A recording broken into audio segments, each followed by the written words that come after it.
Hi guys! Kamusta po kayong lahat? So today ay gagawa po tayo ulit ng general love reading. At sa mga bago pa lang po sa channel ko, don't forget to hit like and subscribe para po updated kayo sa videos na i-upload ko. At paalala lang po, hindi po lahat ay makaka-resonate. So take what resonate and leave what doesn't. At sa mga gusto magpa-private reading, message na lang po ako sa Facebook, nasa description box below, okay? At ipipin ko rin po. So tingnan natin, kaninong energy kaya ang makukuha natin ngayon? General love reading. General love reading.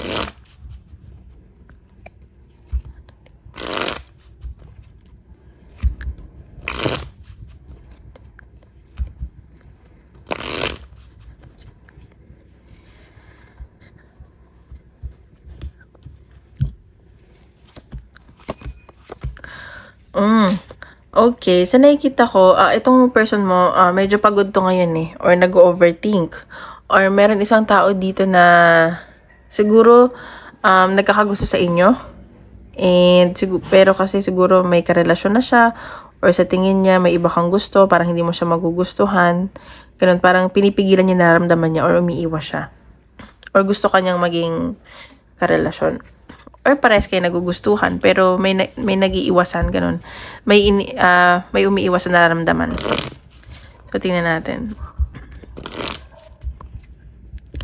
Tingnan natin. Love reading.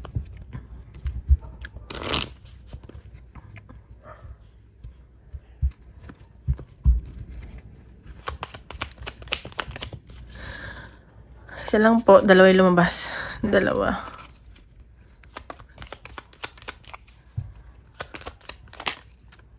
Okay, sa nakikita ko dito, baka ikaw, ano ba to?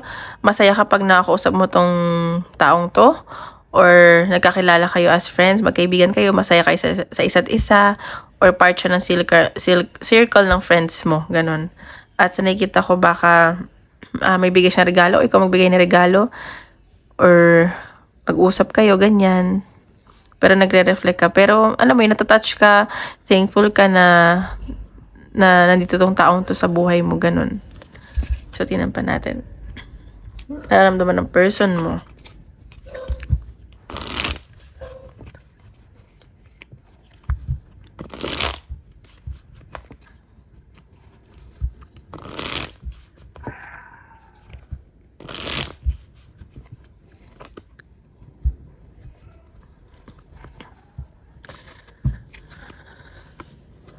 Okay, sa nakikita ko itong taong to, attracted to sa'yo. Very like, basta sobrang, paano ko ba sabihin? Nag-iinit siya pag nakikita ka ganyan. Attracted tong taong to sa'yo. Very passionate siya. At hindi niya din maintindihan nararamdaman niya. Alam mo yung, hindi niya alam kung ano ba, last lang ba yun or pagmamahal na, ganun. Ayan, parang may gusto siyang, ano ba, parang may gusto siyang simulan sa inyong dalawa. Alam mo yun, parang, ano ba, parang nagugustuhan ka talaga ng tong taong to. New love, ganun. At sa nakikita ko, may nakikita niya, magaan yung loob nitong taong to sa'yo. Like, ano ko ba, paano ko ba sabihin, like, ano ba, di na nawawala ako. Basta magaan yung loob niya, parang, kung magkakaroon man siya ng relasyon, parang, gusto niya magkakarelasyon kayo, ganun. May nakita din ako abundance. Ayan. Pero itong taong to, ginagamit yung utak nito. Or, alam niya may iba pang nagkakagusto sa'yo. Ayan, mas nagiging matalino siya. Or yun nga, mas alam niya may nagkakagusto pa sa'yo bukod lang sa kanya. Ayan, so itong taong to, marami ito pinagdadaanan or nahihirapan na siya sa nararamdaman niya. Hindi niya masabi sa'yo, ganun yung nasa sense ko. Hindi niya maamin. Sobrang nabibigatan na siya, ganun. See? May pag-travel, pupuntahan ka ba? O ikaw, magkikita ba kayo? May nag-iisip to. At sa nakikita ko, nag-aantay to sa'yo. At yun nga, sobrang attracted to sa'yo. Very fiery, Ayan, gusto niya ng new beginning.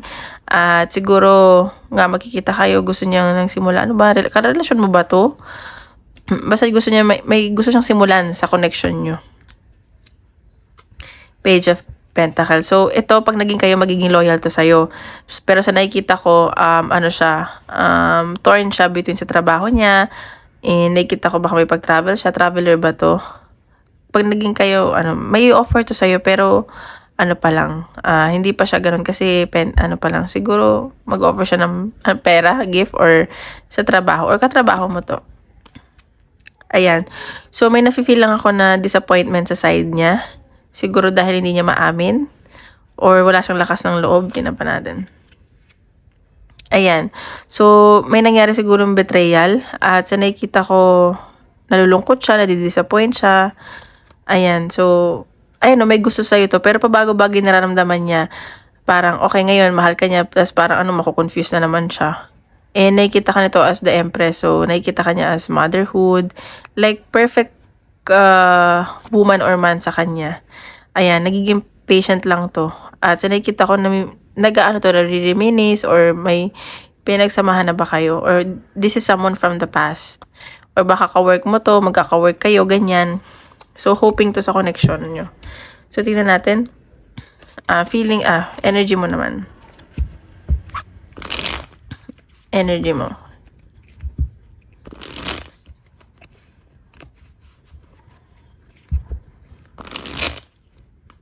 Oops.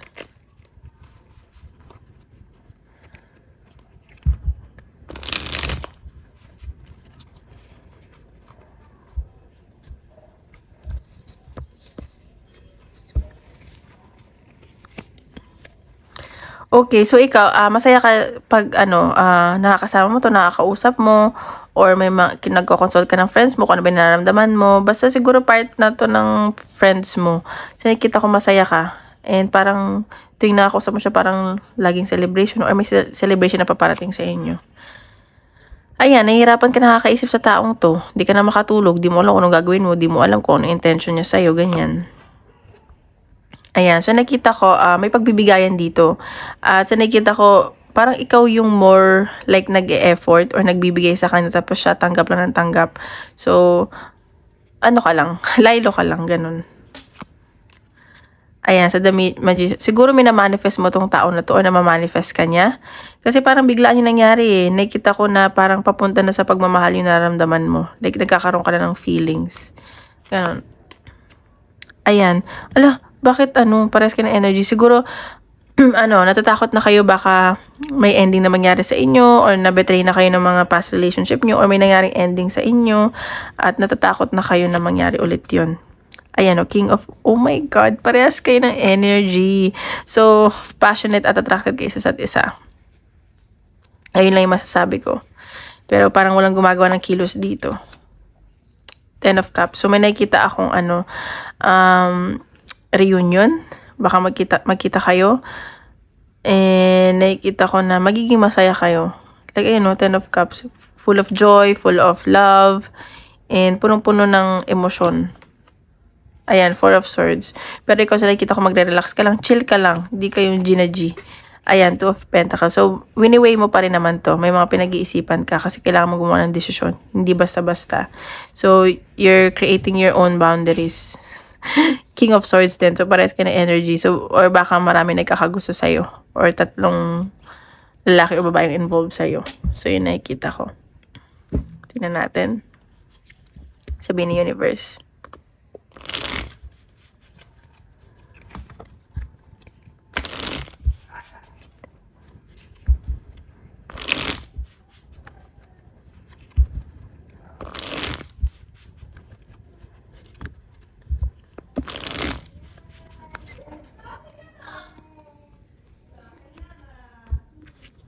Okay, tingnan pa natin.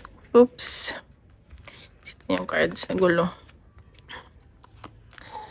Oh, okay. So, nakikita ko dito, parang naging comfort nyo isa't isa. Like, you both feel safe sa isa't isa. And, enjoy lang kayo magkausap na dalawa. Kahit anong pag-usapan nyo, masaya kayo, ganyan. At parang naging, comfort zone nyo isa't isa. Yun nasa sense ko. At yun yung mangyayari. May natatouch ako. Bakit? Alam mo, ang saya ng energy ko. Parang akong kinikilig. Gets nyo yun? So, fated meeting. So, meant to be na mag-meet kayo na mangyari to. Siguro, may past life connection kayo. Itong connection to, importante to sa inyo. Competition. So, ingat ka lang kasi baka mamaya involved sa iba tong, itong tawag dito, ka-connection mo. Pero ganun yung nakikita ko. So, baka may mag-take ng chance dito. Baka, ikaw yung mas piliin niya. Gambling. So, ayun, happiness. Ang tawag dito, masaya kayo sa isa't isa. Ayun, so tingnan pa natin.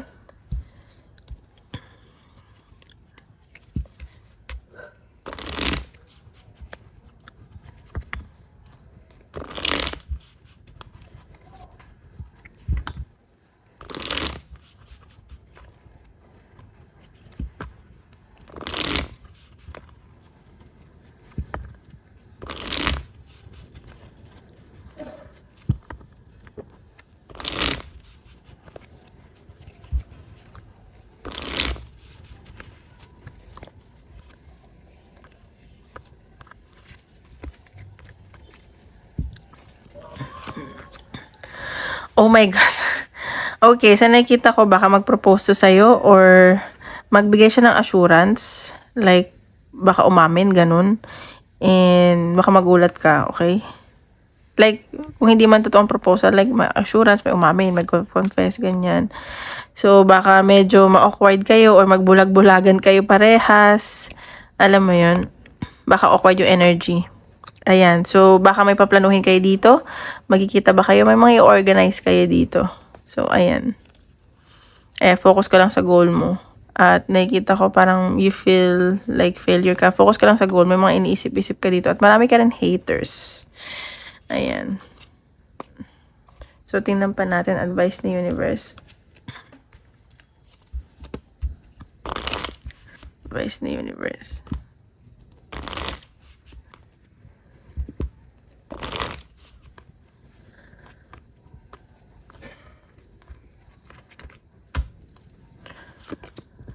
Don't be afraid to sing. So, ayan, sinasabi dito na huwag kang matakot mag-voice out sa mga nararamdaman mo or mag-share sa mga kaibigan mo, ganyan. So, don't seek anyone's approval. So, do whatever you want.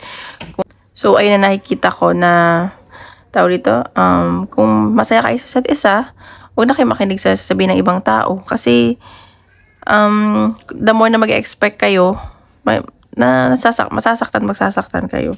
So, yun lang. So, ngayon, punta tayo sa career. Okay? So, yan natin. Guys, kung hindi pa kayo nag-like at subscribe, don't forget to hit like and subscribe. Okay?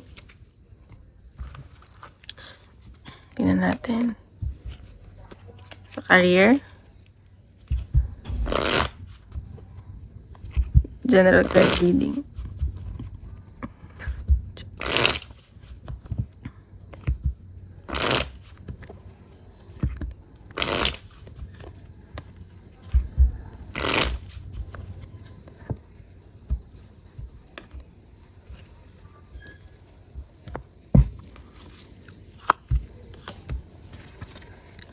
Ay. Okay, sa nakikita ko dito, alright. So, nakikita ko dito, medyo na-stress ka, nagdadalawang isip ka. And, nakikita ko na, ano ba to, boss mo ba to? Nagdadalawang isip ka dahil sa boss mo. May pag-travel ako nakikita sa'yo. Sobrang na-stress ka. Tingnan natin. Sa career.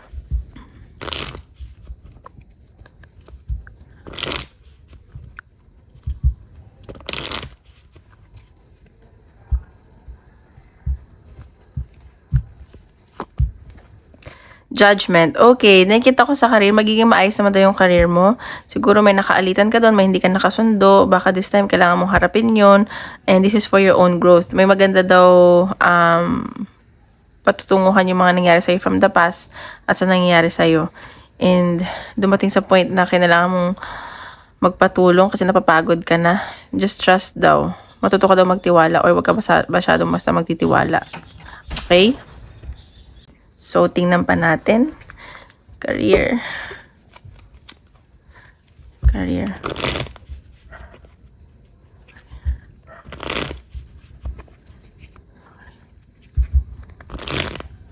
Oops.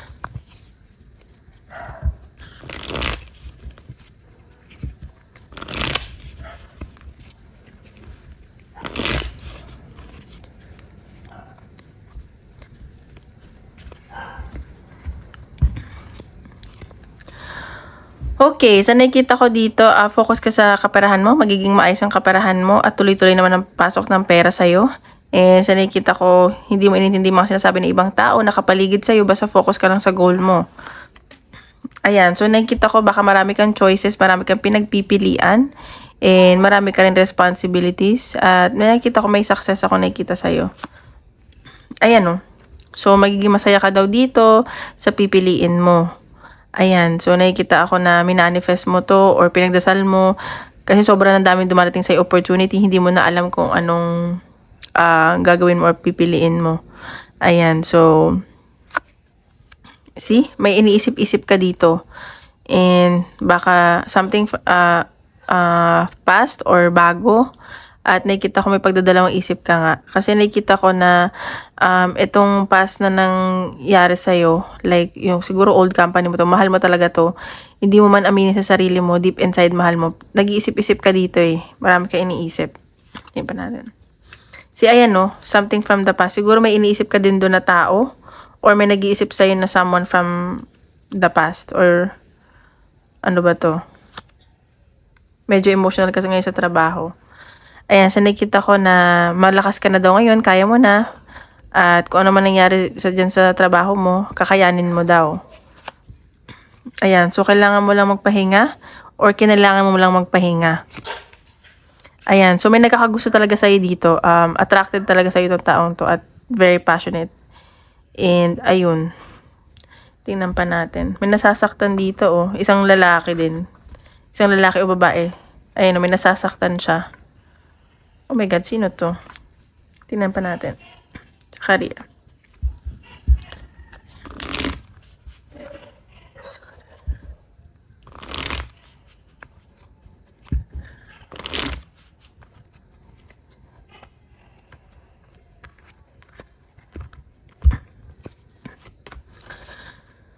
Ayan. Sa career mo baka may magkagusto nga sa'yo dyan at mag-propose sa'yo at bigyan ka ng assurance. Basta confirmation, mag-confess, ganun. Bakit ganun? Pares yung card kanina. Ayan, so baka ma-awkward ka o may ma-awkward kayong dalawa. So, ayan, natatakot ka kasi baka maloko ka na naman, ganun. So, ayan, baka pagod ka na din sa trabaho, ang dami mo nang iniisip. Ayan, mag-relax. May swerte pa parating sa'yo. May mga iniisipin kang bagong strategy dito. Ayun, so tingnan natin, advice na universe.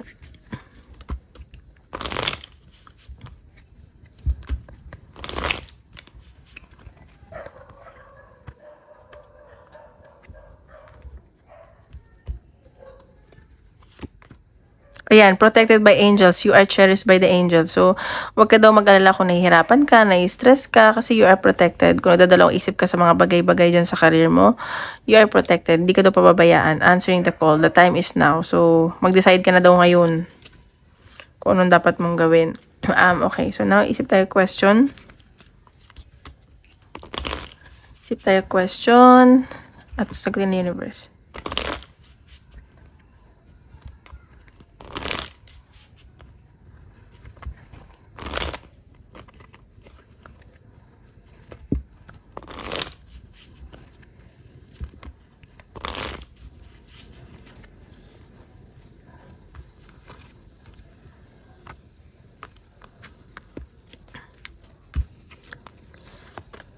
Look for a sign. So, mag-look up daw ng sign. Pero, wag ka na daw mag-alala. Ayan. So, not the right time. Ask your angels. So, ayun lang guys. Maraming salamat. Tomorrow ulit.